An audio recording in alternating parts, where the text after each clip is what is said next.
The Sumerian king list is a series of ancient clay tablets that record the names and reigns of ancient Sumer's many rulers. However, among the 100 plus kings listed, one name stands out in an odd way, as it is not the name of a king, but that of a queen, potentially the first ruling queen in recorded history. So who was Kubaba the Alewife, and how did she go from tavern keeper to legendary queen?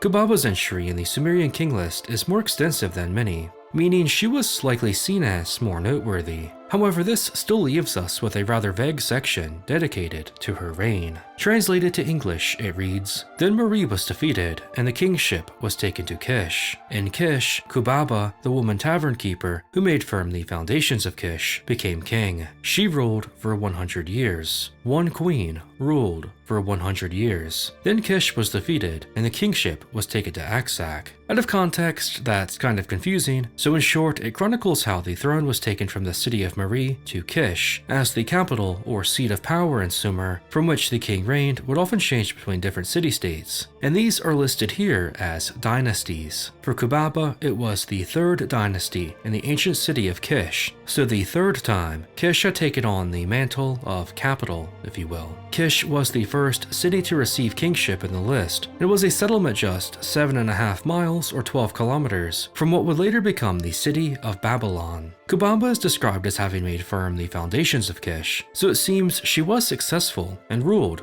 for 100 years. We'll come back to that part in a moment. Another interesting side note is that she is referred to as the Tavern Keeper. She was the one and only ruler of the third dynasty, and after her century-long reign, the kingship was taken to Aksak, although her son, Pazur-Suan, would later take the kingship back to Kish for the fourth dynasty, where his own son, Urzababa, then ruled afterwards. As an interesting side note, Urzababa, Kubaba's grandson, is mentioned in the list as having a young Sargon of Akkad as his cupbearer, and sources often referred to him as a rival of sorts. Sargon of Akkad, of course, later went on to conquer the Sumerian city-states and form the Akkadian Empire, becoming the world's first emperor. But that's a tale for another day. Keep in mind these dates aren't exact, but Kubaba would have ruled around 2500 BC to 2400 BC, possibly making her the earliest recorded instance of a queen regnant, that is, a queen ruling as a sovereign,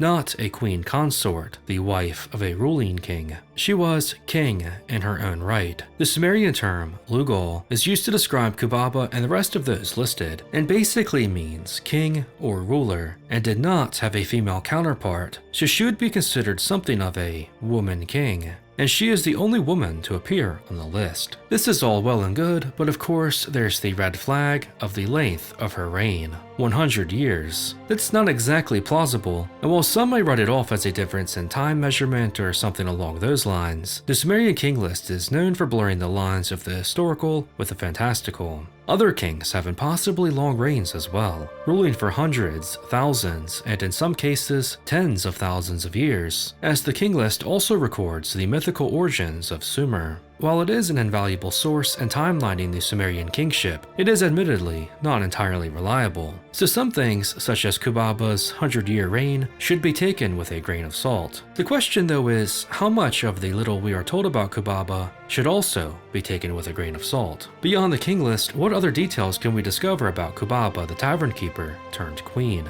Well, another ancient source, the Widener Chronicle, from the clay tablets of the Babylonian Chronicles, which stems from the king list, gives us a few more details. It should be noted this comes from a Babylonian perspective, written over 1,000 years after Kubaba's reign. In the reign of Kish and the reign of Aksak are flipped, various parts are missing, making a direct translation a bit confusing, as is much of the tale out of context, so I'll give you an easier to understand version. In the reign of Pazar-Nira, king of Aksak, the freshwater fishermen of the temple of Esagila were catching fish for the meal of the great lord Marduk, the chief god of Babylon. However, the officers of the king took away the fish. A week later, Kubaba the tavern keeper gave bread and water to the fishermen. She made him offer the fish to Esagila. Marduk, the king, the prince of the Apsu, favored her and said, "Let it be so." He entrusted to Kubaba, the tavern keeper, sovereignty over the whole world. So we are told how King Bizarnira stole the offering of fish to the great god Marduk. Kubaba the innkeeper, however, showed generosity to the fishermen and devotion to Marduk, and in turn, she was given the kingship by the god. Historical sources are a bit all over the place, and it is unclear whether Kubaba was a real person or someone born of legend, perhaps somewhere in the middle. For a woman to become the ruling monarch is indeed an unusual and remarkable feat for the time, especially one that went from tavern keeper to queen,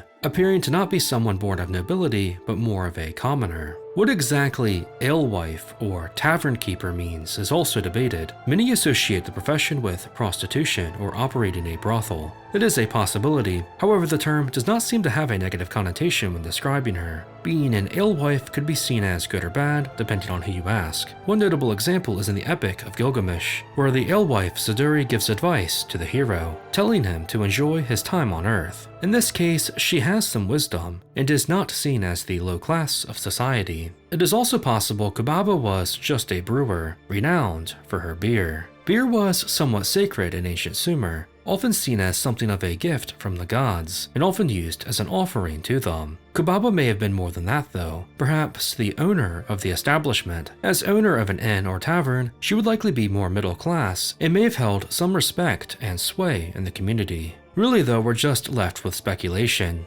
It's also vague that it's hard to tell anything. In any case though, how she went from someone likely at best an upper middle class bar owner to queen is not known, especially considering it seems she was not born of nobility. Perhaps she married an unknown would-be king and ended up inheriting the throne, or was just very popular with the people. Unfortunately, there is very little about her, and virtually none of it verifiable. Kubaba may have not existed at all, and in fact, that seems to be the common consensus among many scholars. There are more obscure ancient writings of Kubaba as well, none of which are historical records, such as the Omen of Kubaba, from which were warned against the birth of an androgynous being, likely a sheep that signals that the country of the king shall be ruined, a reference to Kubaba's female kingship, and showing that not all approved of such an unnatural female rule. Now there is also a goddess named Kubaba, and the two seem to often get confused into being one. However, the similarity of the name seems to be due to modern translations, as the two are not written the same in their ancient forms. Kubaba the Queen means radiant Baba, Baba being a goddess associated with life and healing. In fact, Kubaba's name has several different translations, including Kagbal. As for the goddess Kubaba, very little is known about her. However, it seems she had her origins in ancient Assyria. So the two sharing a similar name is likely just a coincidence, brought on by modern translations. In any case, it has no bearing on whether the Queen Kubaba was real or not. Unfortunately, Kubaba the Alewife is a poorly documented figure, one that information regarding her, both ancient and modern, are likely shrouded in legend and even propaganda. Whether or not Kubaba ruled over Sumer, and whether she went from innkeeper to queen is, in the end, simply unknown and unverifiable. Although it makes for a fascinating tale, it would make Kubaba one of the most legendary females from early history. The truth is unfortunately lost to time. But you may now be wondering, if not Kubaba, then who is the earliest queen regnant, the first queen to rule? Well, there's not a straightforward answer to this, but as you can tell by the length of this video, we do have many potential candidates, each quite interesting in their own right.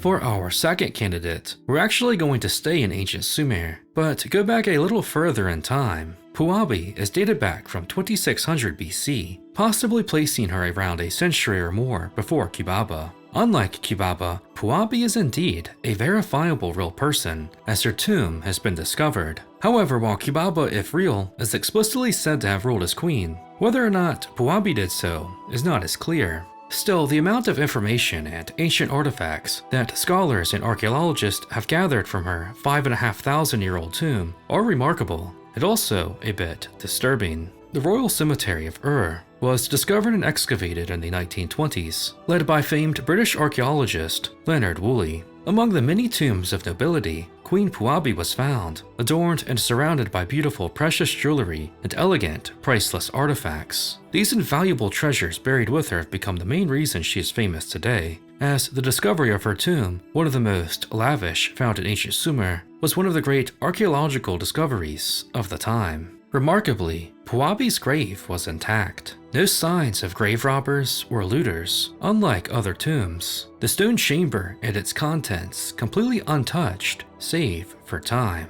There, her remains were found, crowned with her magnificent headdress made with a floral inspiration and complete with golden leaves. Her upper body was draped over by a dress of stringed beads. Found was also a sledge or chariot, harps and lyres, including one extravagant lyre made of gold with a lapis lazuli encrusted bull's head. There were countless jewelry and treasures made of gold, lapis lazuli, and carnelian. Of course, 3 cylinder seals were also found near Puabi, which tell the little we know of the queen. We'll come back to that in a moment. Now, there was also a much darker discovery in the ancient tomb, as well as those that surrounded it. In the so-called death pit, the remains of attendants were found all around the tomb, including 3 personal servants near Puabi in her walled-in tomb. The larger chamber contained over 20 attendants, mostly female. There were guards and musicians, and even a couple oxen for the sledge, all buried to serve the queen in the afterlife. Many of these servants were adorned in riches of their own, and it seems they joined their queen willingly by ingesting poison.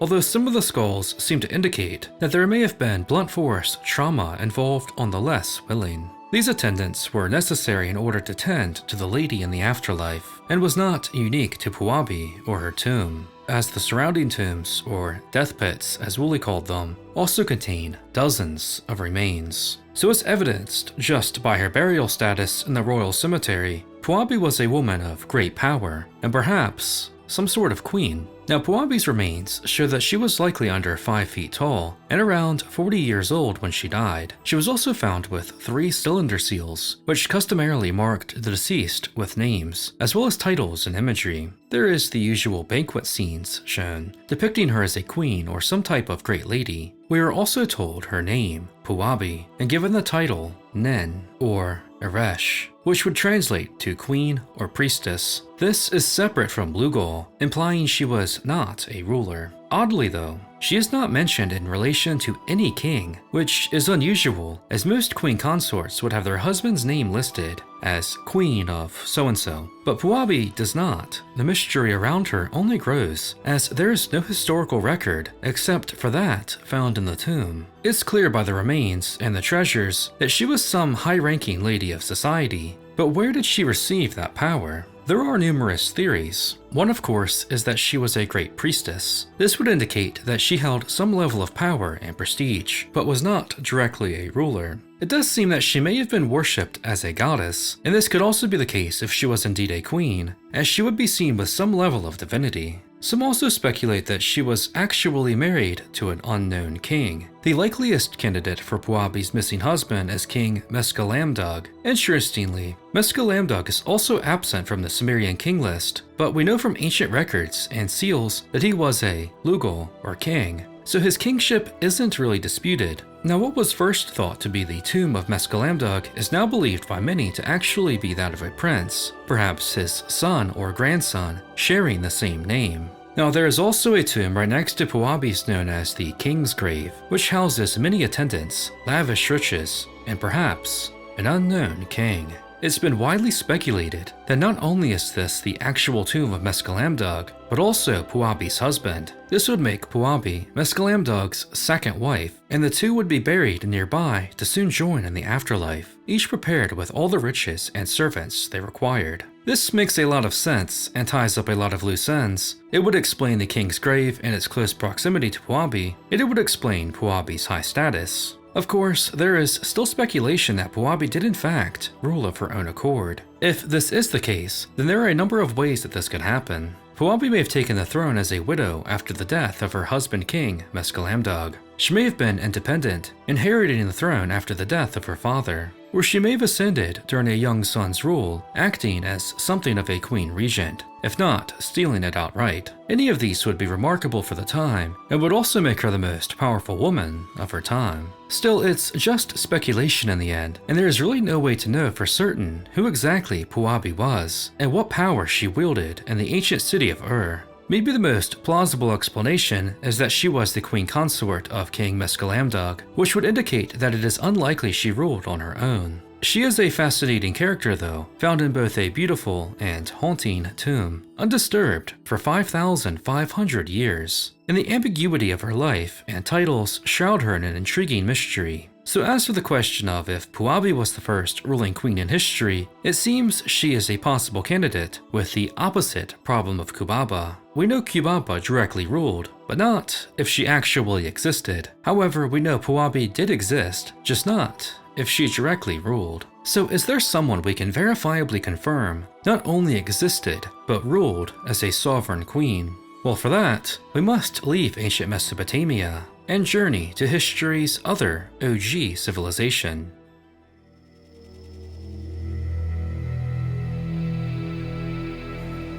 Now this pharaoh is the most recent that we'll talk about today, as part of Egypt's 18th dynasty, and having reigned in the first half of the 15th century BC. So it's still ancient, but a good 1,000 years after Kubaba and Puabi. She's almost certainly not the first queen to rule in history, but she does have some things going in her favor. For one, Hatshepsut is at least a verifiable queen regnant. She ruled by right and on her own as pharaoh, and she was arguably the most powerful queen up until that point in time, ruling with unprecedented success and during a prosperous period in ancient Egypt. King Thutmose I had two children that are important in this tale, a daughter, Hatshepsut, by one wife, and a son, Thutmose II, by another, making the two half-siblings, and in ancient Egyptian fashion, they would also be married. It's important to note that Hatshepsut was the fully royal-blooded of the two, with her half-brother being only half-royal, as he was born of a lesser secondary queen.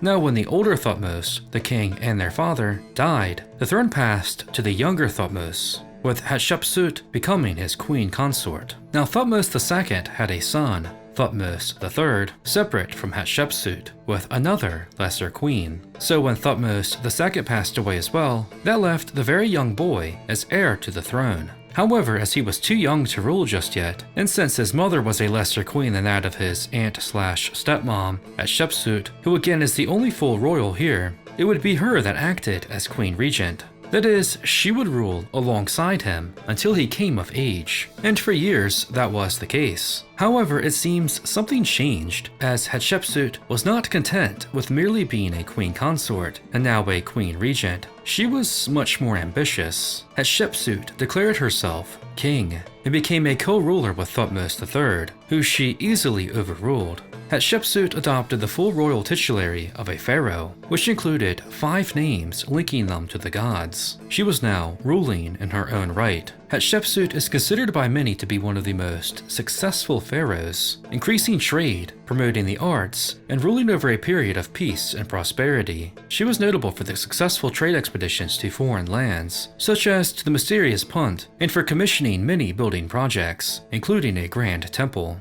She was also often portrayed as a male pharaoh, such as in sculptures, being depicted with masculine traits, including a beard. Now, while some modern interpretations see this as making her the first transgender ruler, that is not the case. This seems likely to have been done in an effort to more legitimize her rule as king, as a beard, for example, was seen as a symbol of office. After 2 decades of rule, Hatshepsut would die and leave Thutmose III as sole ruler, who it seems, later on in his own independent reign, embarked on a campaign to erase her from history, with many of her images, statues, and monuments destroyed, defaced, and removed. Why this was done could only be speculated, with some saying it was due to revenge, some saying to discredit and hide the successful rule of a female, but perhaps the most likely reason was in an effort to legitimize his own lineage, so his heirs would not face opposition like he had. Due to Hatshepsut technically being more royal-blooded than him, and kind of taking over the throne, he did not want his royal lineage to be called into question following his death. Whatever the case is, Hatshepsut was mostly lost to history until 1822, when new discoveries shed light on her rule. She is undoubtedly one of the most ambitious and powerful queens of the time,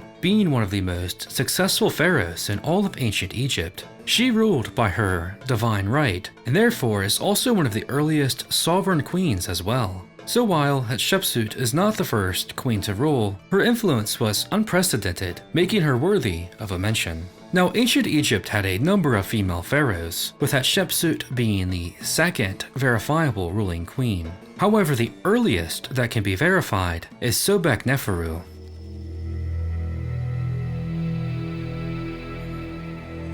Sobekneferu ruled during the 12th dynasty in the mid-18th century BC, so she was a few hundred years before Hatshepsut, but still not as old as Kubaba or Puabi. However, like Hatshepsut, Sobekneferu has one thing her Sumerian counterparts do not. She is a verifiable ruler. Not only is she Egypt's first confirmed queen regnant, but she is believed by many historians to be the world's first verifiable sovereign queen. Now, there may have been earlier ones, and we'll take a look at them later on, but Sobekneferu is the earliest that we can confidently confirm. Sobekneferu's father was King Amenemhat III, a powerful pharaoh who ruled for over 4 decades at the peak of the 12th dynasty. His long reign saw many potential successors die before him, an unintended consequence of a lengthy rule. But by the time the transition of power was underway, Amenemhat IV was poised to take the throne. The exact relationship Amenemhat IV had with his predecessor, Amenemhat III, is not entirely clear, but was possibly his son with a lesser queen.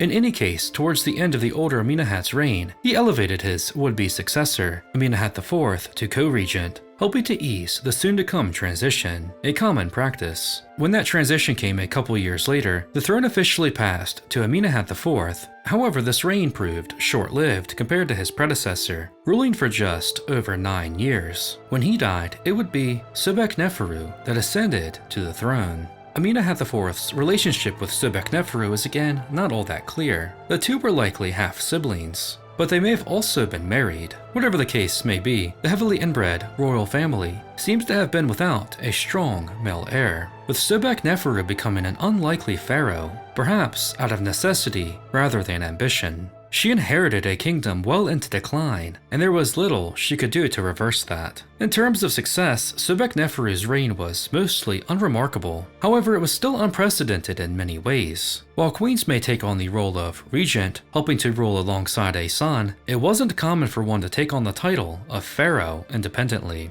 Sobekneferu is the earliest verifiable sovereign queen in recorded history, the first whose existence and rule is confirmed, and who ruled in her own right. Sobekneferu was the first female to take on the full royal titulary, linking her to the divinity of the gods and helping to further distinguish her from earlier female rulers. She was also the first pharaoh to be named after Sobek, the powerful crocodile god of the Nile. Her reign, though, would be even shorter and less glamorous than her predecessors, and she only ruled for about 4 years. Sobekneferu would also be the last pharaoh of the 12th dynasty, marking the end of the Middle Kingdom and the transition into the second intermediate period. Being the last ruler of her dynasty left her legacy somewhat marred, and being female likely didn't help matters. Unlike Hatshepsut, whose success led to a campaign to discredit and hide her rule, Sobekneferu's mostly forgettable rule didn't need to be erased.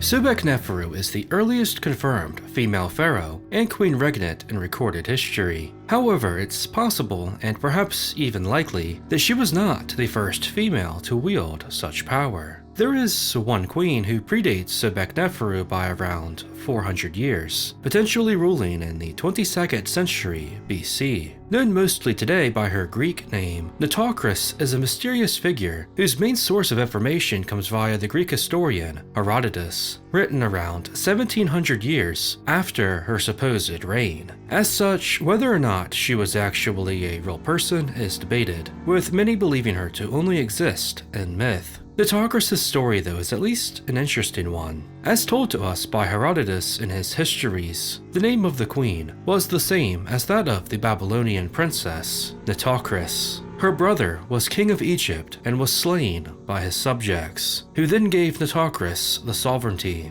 To avenge her brother, she put many of the Egyptians to death by treachery. She built a spacious underground chamber, then, with the pretense of inaugurating it, but with quite another intent in her mind. she gave a great feast, inviting to it those Egyptians whom she knew to have had the most complicity in her brother's murder. And while they feasted, she let the river in upon them by a vast secret channel. This was all that the priests told of her, except that when she had done this, she cast herself into a chamber full of hot ashes to escape vengeance. So after the wrongful death of her brother, the unnamed king, Nitocris becomes Egypt's sovereign ruler. And in an act of revenge, she lures the unsuspecting traders to an underground feast where a hidden duct floods the chamber, drowning all of those present. As the subjects now desire to have revenge upon her, Nitocris takes her own life by throwing herself into a fiery room. Further information can be learned from the Egyptian historian and priest Merneith, who tells us she was more noble and brave than any man, and the loveliest, most beautiful woman of her time, notable for her fair complexion and having built the third pyramid. Nitocris is also mentioned by the Greek scholar Eratosthenes in his monarchy list, who claimed she reigned for 6 years. Her story is quite dramatic, but an entertaining one. The question though is there any shred of truth to it? Well, for the longest time, the historicity of Nitocris was doubted by many historians. However, in recent years, this has changed substantially, as some evidence may suggest she just may have existed in some capacity. Nitocris' name appears in several monarchy lists, and is mentioned by several ancient scholars as legitimate. However, with practically no archaeological evidence, her existence has been called into question.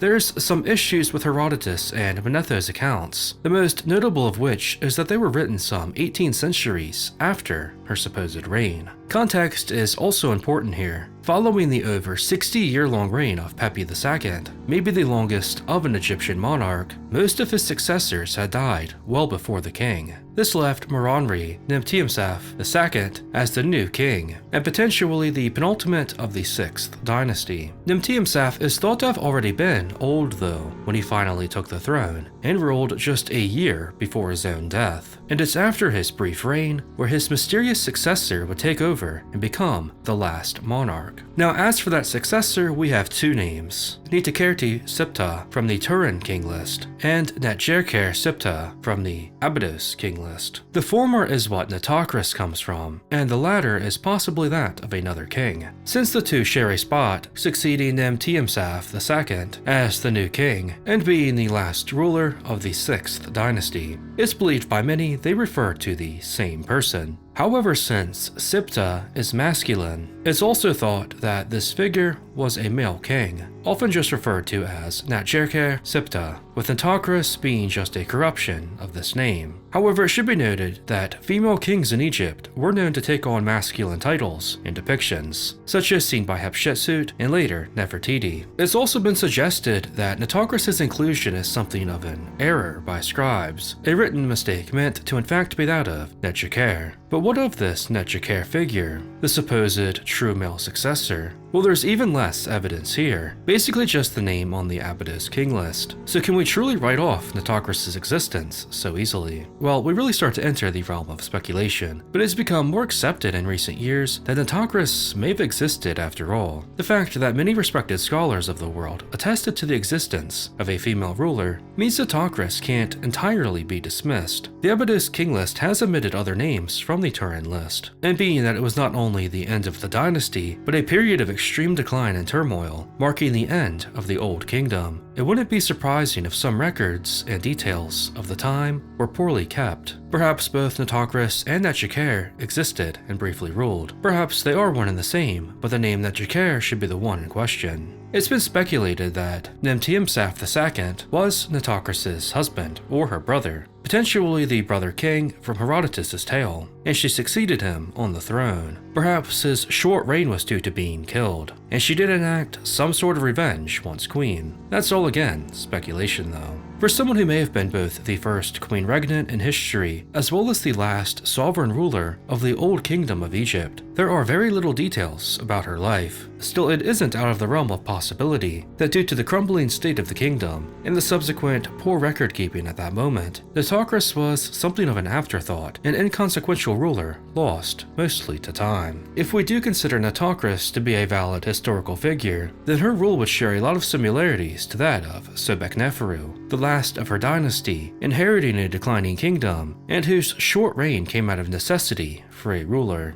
Yet there was little she could do to reverse the diminishing power of the throne, as the old kingdom of Egypt was coming to an end, with Nitocris being its last monarch. Still though, Nitocris sort of faces the Kubaba problem, where her historicity cannot be confirmed, so therefore we're left to speculate. Either Nitocris is one of the most fascinating figures of ancient Egypt, or she didn't exist at all. But if real, she is a strong candidate for the first queen regnant in history, or at least recorded history.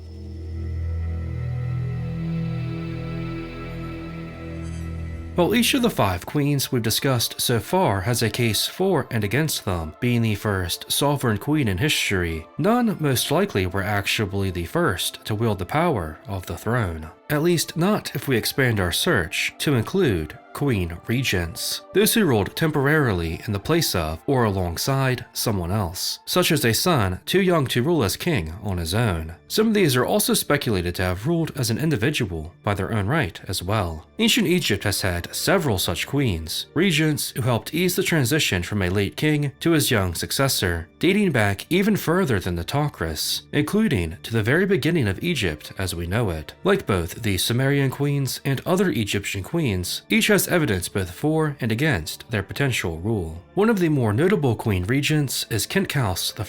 Khentkaus was a very mysterious yet very important queen from the 4th and 5th dynasties, around the late 26th century and early 25th century BC, over 300 years before Nitocris. She was an accomplished queen with many titles and a burial like that of a true pharaoh in the fabled 4th Pyramid of Giza. Little is known about the life of Khentkaus I, and what is known is quite ambiguous. She seems to have been the daughter of King Menkaure, whose pyramid is the 3rd largest of the main ones at Giza. More on that in a moment. Now, Khentkaus' exact family situation isn't entirely clear, but it's speculated that she may have been the wife or queen consort of King Hatshepsut, who may have been the last ruler of the 4th dynasty, and possibly also of King Uzurkov, who was the founder of the 5th dynasty. Khentkaus is also believed to be the mother of King Sahur, who ruled after Uzurkov.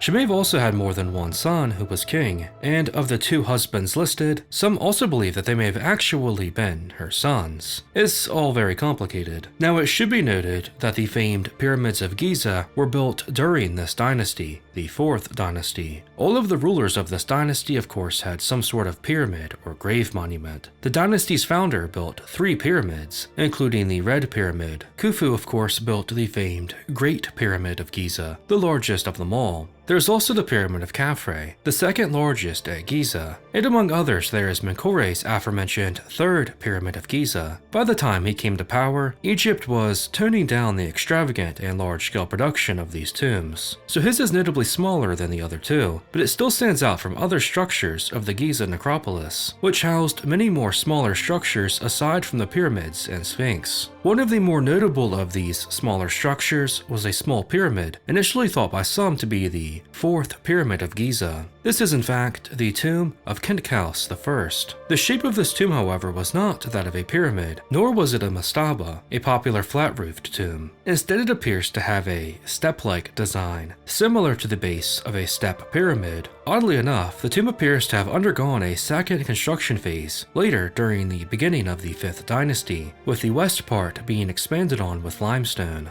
It seems this was an attempt to turn the structure into a step pyramid, with 2 or 3 steps, perhaps because the occupant of the tomb was now seen as more prestigious. However, due to concerns of the center roof collapsing, these plans were abandoned, and thus the tomb was left as a strange step structure, with an off-center second step. Still, it's clear this pyramid was built for someone deemed quite important, that person being Khentkaus I, who also had a cult nearby her tomb in the pyramid town dedicated to her after her death. Khentkaus' tomb was the last one built for a royal in the Giza necropolis, and it's not too far from her father's pyramid. And it is notable that she had her own structure, not sharing one with one of her husbands. In any case, perhaps what is most intriguing is what was discovered inside that tomb, an inscription that had not yet been seen anywhere else. It was a title one that can be translated in more than one way. It can be read as Mother of Two Kings of Upper and Lower Egypt. However, it can also be read as King of Upper and Lower Egypt and Mother of the King of Upper and Lower Egypt, the latter implying that she was not only the mother of a king, but a king herself. To add further credibility to this idea was a depiction of Khentkaus in which she is given the royal emblems of kingship, including a diadem, a scepter, and of course the false beard. There is certainly reason to believe that Khentkaus did rule to some extent, but it is still not overly definitive, and her name does not appear on any king's lists. For this, it's believed by some, it's more likely that she ruled as a regent, and there are numerous theories of this. Khentkaus may have taken on the responsibility of ruling following the death of one of her supposed husbands, Hatshepsut or Uzurkaf, neither of which had a long reign, each ruling for about 7 years. So it's possible that following their untimely deaths, Khentkaus became the ruler either as regent for her son, maybe Sahor, or she ruled as pharaoh in her own right. Now, to further complicate things, there may have been another king between Hatshepsut and Uzurkaf, a forgotten pharaoh and phantom king named Thamthus. Thamthus is an extremely obscure name, one whose existence cannot be confirmed nor disproven. The name does not appear on king's lists, however the potential areas where it could be is often damaged or missing. In addition, there's other inconsistencies with the lists, not including certain kings, that could lead one to speculate Thamthus was something of a forgotten king, an unremarkable left off. It is believed by some that Thamthus was the son of Khentkaus and Hatshepsut, and he may have ruled after his father's death for a few years, as many also don't believe that Hatshepsut ruled for 7 years. There is also a theory that Thamthus is actually Khentkaus, which, while definitely interesting, there's just not much to support this. We're once again left to speculate, but there's a lot to at least support Khentkaus' potential rule. There's her extravagant burial status, her connections with so many pharaohs either being their wife or mother, her depiction with kingly symbols, and of course the potential title written in her tomb, labeling her as king. So given all that, albeit circumstantial evidence, it's perhaps likely that Khentkaus did rule at some point. Whether she ruled in her own right or was a regent is just another detail likely lost to time.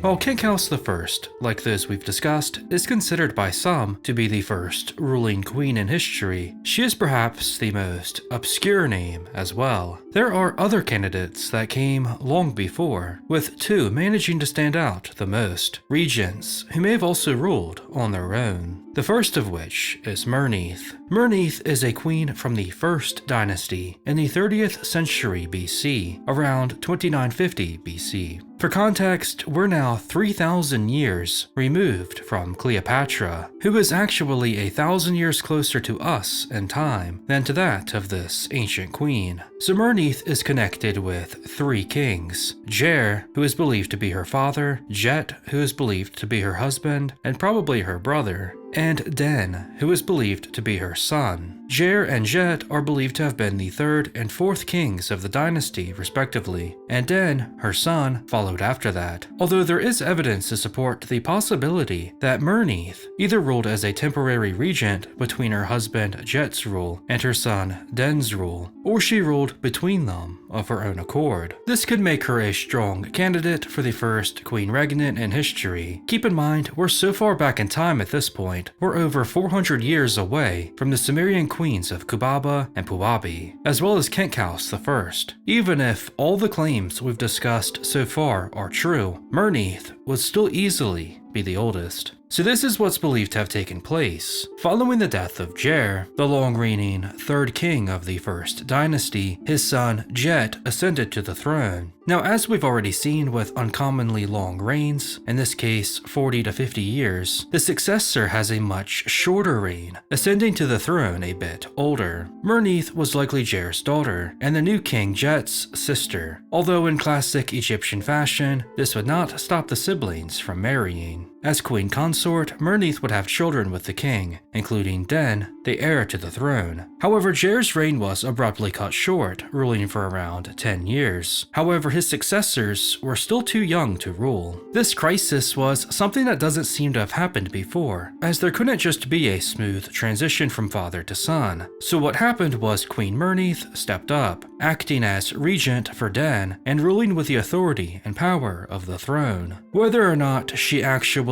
held the title of king is debated, but she likely held the power of one, albeit briefly. Den would of course come of age and take his rightful place as king, with his mother Merneith likely going back to a life of luxury and peace, no longer wielding direct power. But what evidence is there to support Merneith's reign? Well, like Khentkaus, the most substantial evidence comes via her tomb. When initially discovered, it was believed that this tomb belonged to a long-lost king of the First Dynasty. It was located in the royal necropolis at Abydos, where the other kings were buried, including Ger, Jet, and Den. And furthermore, it was just as lavish, with all the proper send-offs a king would need for the afterlife, including dozens of servants sacrificed to serve. There was even a solar boat meant to ferry the king away into the afterlife. There was one thing that was more notable than all of that, however: the name that the tomb belonged to. Inscribed was the name Merneith,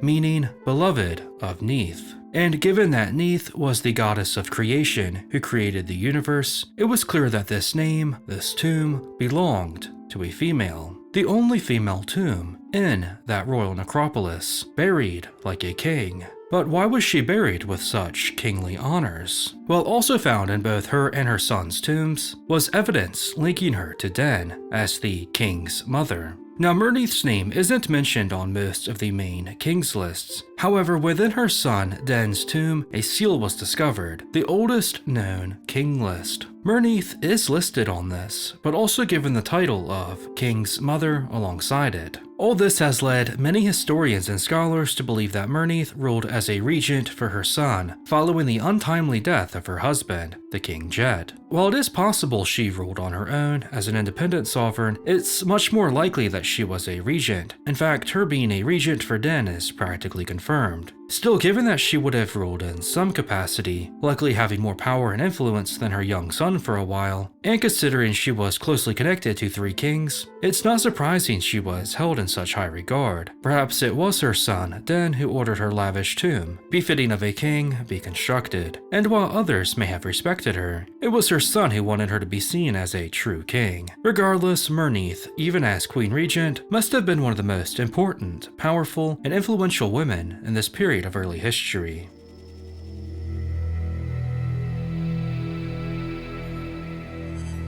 There is, however, one last queen that must be discussed, one that dates back even further in time than Merneith, all the way to the beginning of ancient Egypt. The first queen to rule in recorded history may just also happen to be the first queen consort in the recorded history of Egypt. Perhaps we need not look further than Egypt's first king, Narmer, and of course his wife, Neithhotep. Narmer is the founder of the First Dynasty, the first king of a unified Egypt, uniting the upper and lower halves. He is essentially the first pharaoh, although that term wouldn't really exist for many centuries. But regardless, Narmer is the first king of Egypt as we know it. His wife is believed to have been Neithhotep, the first queen consort. She may also be the first recorded female in history whose existence is verifiable. Neithhotep is about as ancient as it gets. While the dates aren't exactly clear, we're looking sometime around the 32nd or 31st century BC, with 3150 BC being an often cited number. In any case, we are many centuries removed from most of those we've discussed today. Neithhotep is the earliest possible queen we can find. Neithhotep, like Merneith, who'd possibly be her great-granddaughter, is also named after the goddess Neith, her name meaning something along the lines of Neith is satisfied or Neith is merciful. Similarly, it would also be her lavish tomb that would lead some to initially believe that it belonged to a king, although it was soon discovered that the tomb actually belonged to a female, a prestigious royal female, and she was mostly regarded as likely being Narmer's consort and the mother of the next king, Hor-Aha. She was given titles such as Foremost of Women and Consort of the Two Ladies, the two ladies being a reference to two goddesses. However, there's some circumstantial evidence that supports the idea that Neithhotep did actually rule, either as a queen regent or as an independent sovereign following her husband Narmer's death. There is of course the matter of the tomb, which was large and extravagant, like that of a ruling king. Her name was also found in a Sarek, which is something of a frame used to signify that the name contained within it was that of royalty, usually reserved for kings. Neithhotep's Sarek was adorned with the symbol of Neith, however, rather than the usual Horus. Perhaps the best evidence, though, came with a discovery of an inscription in the desert linking Neithhotep to organizing and ordering a mining expedition for raw ore and material. This act, though, would likely require the authority of a sovereign ruler, indicating at this point in time, Neithhotep was the one with the power of a king. Other inscriptions found here as well further complicate things. It would seem to indicate that Neithhotep was not the wife of Narmer, but the wife of Hor-Haha, who was thought to be her son. Furthermore, some believe it was actually Hor-Haha that was the unifier of Egypt and the first king of the first dynasty, but this isn't a popular theory. Now, since the Turin king list and the Abydos king list use Nepti names or other royal names other than the ones commonly used today, this has led some to think that Neithhotep is actually the ruler listed where it's commonly thought to belong to Hor-Haha, Iti or Teti, the second king listed, although again this is not a popular theory. However, the Palermo stone or the royal annals of the Old Kingdom seem to imply a short year and a month-long reign coinciding with this second king, thought to maybe indicate a regent's brief rule. In any case, while not definitive proof, her tomb, the Sarek, and the mining expedition do point to Neithhotep perhaps acting as regent for her son, Hor-Haha or Jer, while he was too young to rule, setting a precedent that would be followed by her granddaughter or great-granddaughter, Merneith, as well as many queens to come in the following centuries. Yet, trying to discern the truth of Neithhotep's supposed rule is very complicated, and like much of what we discussed in this video, requires a great deal of speculation.